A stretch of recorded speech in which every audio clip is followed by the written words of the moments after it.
What's going on, you late night YouTube watchers? I want to make this video. There's one guy in this community, his name is Robert, and I did a video earlier today, and as I was scrolling down the comments, getting ready to bed, I was just reading this way. Before I go to sleep, I just read the comments, just sort of, it's my thing where I connect with everybody. I saw Robert's post, and he said that he hopes he gets to, that he doesn't die before this happens, like in 2021, 2022. I wrote back to him, like, no, you're not gonna die. But he replied back to me, he thanked me. But I wanted to do this video. This has nothing to do with Wall Street or stocks or anything. This is something that resonated with me. So I was trying to go to sleep for about the last hour or so. I was probably like 3 o'clock in the morning, New York time. Earlier today, I was having a conversation with somebody that I love beyond life. We don't always agree with things, but I love beyond life. And we were having a conversation of everything I went through to come back. And she said something there that, I guess when I heard it, it's something that it lingered with me for a while. She probably doesn't even know, well, she knows, when she's watching this. Hopefully she's not, and I'm gonna tell her not to, but she said that back then, because I was talking about all the crazy things I went through, and she said that, that she didn't know whether when I would go to sleep during that time, after the cage and everything, whether I would wake up in the morning. That's how bad I was. So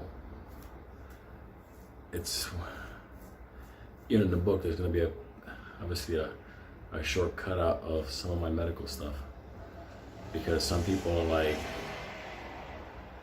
no, that couldn't have been that bad. Yeah, it went from post-concussion to traumatic brain injury and yada yada, whatever.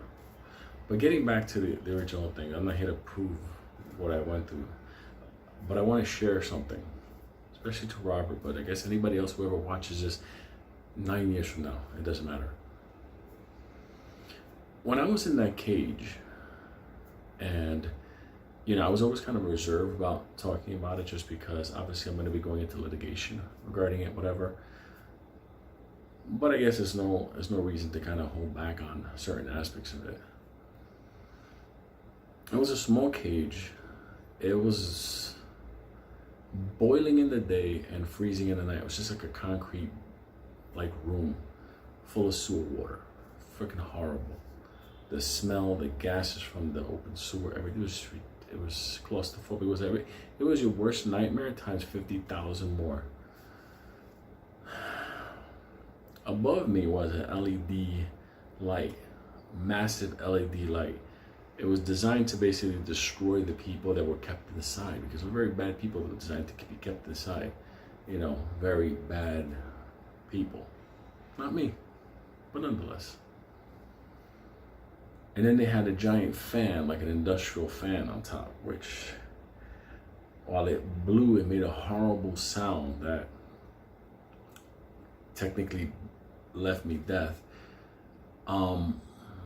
It would blow air towards me, so the movement of the air would drop down the surface temperature of my skin. And me having a fever, because I caught dengue fever, probably malaria in there, whatever. It's in my blood results.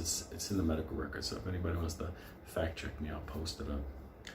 But the thing about it was, that fan, even though it blew the horrible smell in that room, and it drove me insane, that sound 24 hours a day with that LED light blasting me. It was like sunshine on me at all times. I got sick in there. My fever started to go up, and I was severely dehydrated. So there were times I didn't know it was daytime, nighttime. it was a pretty horrible thing. A lot of psychological things went through there. After a while, your mind starts to break down and starts to do a lot of things. A small room starts to feel long, like a hallway, because you start having problems with depth perception and these kind of things. You really don't know left, right, up, down. You just, by day 4 or 5, it was like, it was horrible. There was one thing that I remember, and this is what I want to convey to Robert and other people. Because it was a third world country, the electricity supply wasn't always constant. It would go off, like the sector would lose power. And sometimes it will lose power for 15 minutes, sometimes it will lose power for 3 hours. What I would think is 3 hours, I don't even know. And when that fan would turn off and the LED light would turn off, I entered into a very bad situation, because the temperature inside that box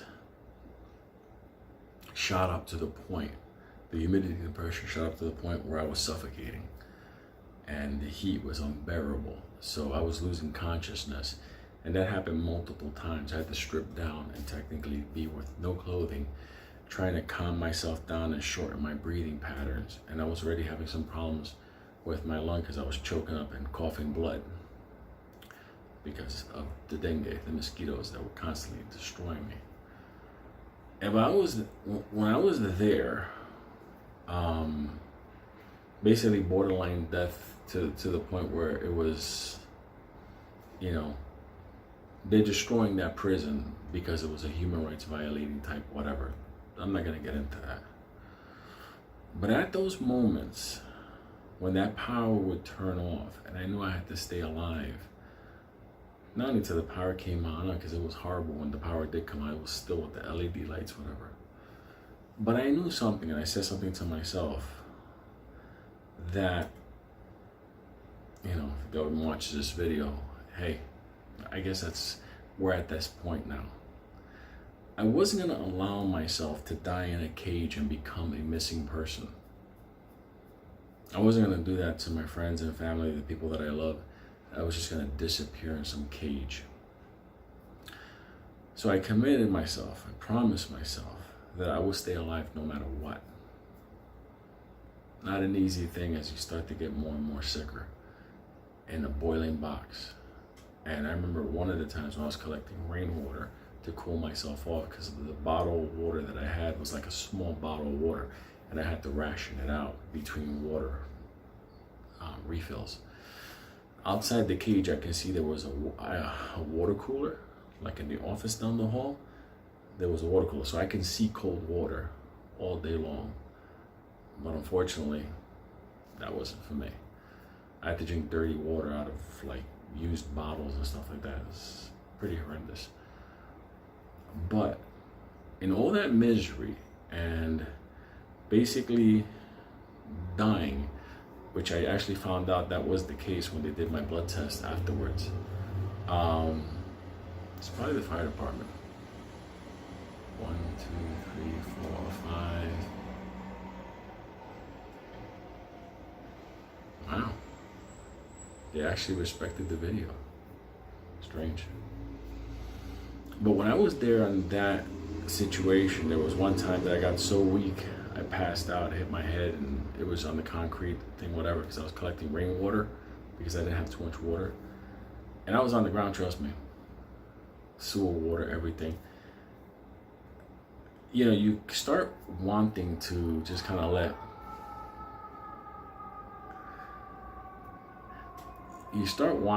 everything end, because you're in such a bad of a condition. You're sick, you're basically in hell. I get it, you know, that's basically what it is.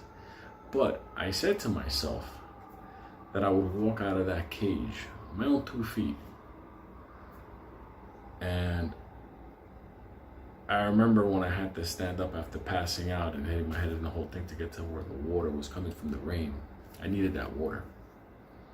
I still remember climbing up again, standing up again, reaching up towards that hole in the cage wall that to get the water. That there was one of my greatest human accomplishments, because I was there by myself technically in hell, and I defeated the will to just say no more. And later on, obviously, you know, at a different location, as I, you know, was involved in one of the worst beatings I ever took in my life, and it aggravated everything to the other level. I remember getting off the floor in that cage and understanding that the same way I decided I was not going to, I didn't know if I was going to die, but I said I wasn't going to die in that cage. And I said to myself, if I'm going to die, I'm going to die on the other side of that cage door. But I ain't going to die in this motherfucking place. I will give nobody the satisfaction of seeing me die in this fucking cage and writing me off. Same thing happens when, you know, my last episode, a couple of months later, when coughing blood and the whole process, whatever, I said, if I'm gonna die, I'm gonna fight the greatest fight of my life, and I'm gonna die after I destroy the motherfucker in front of me. It's okay, I made peace with the fact that death was coming. It's a very calm type decision. It's one of those things where it's like, fuck it, to the end. The moral of this video, and the reason why I couldn't go to sleep, is because I had to convey the message to Robert.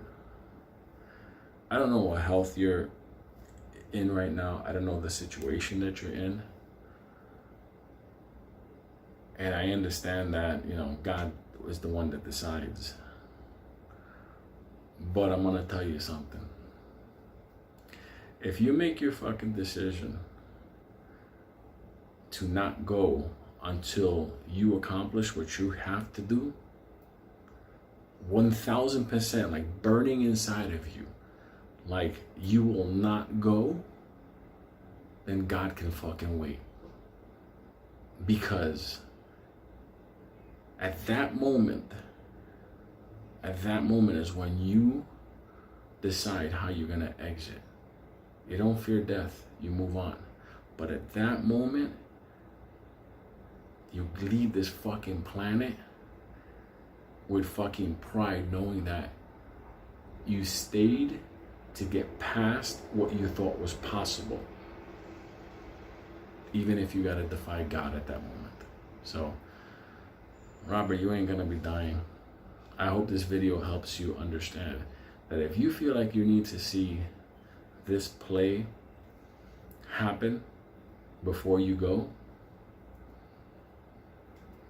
fuck the Grim Reaper. Doom on that motherfucker. Stick around. Love you motherfuckers, and good night.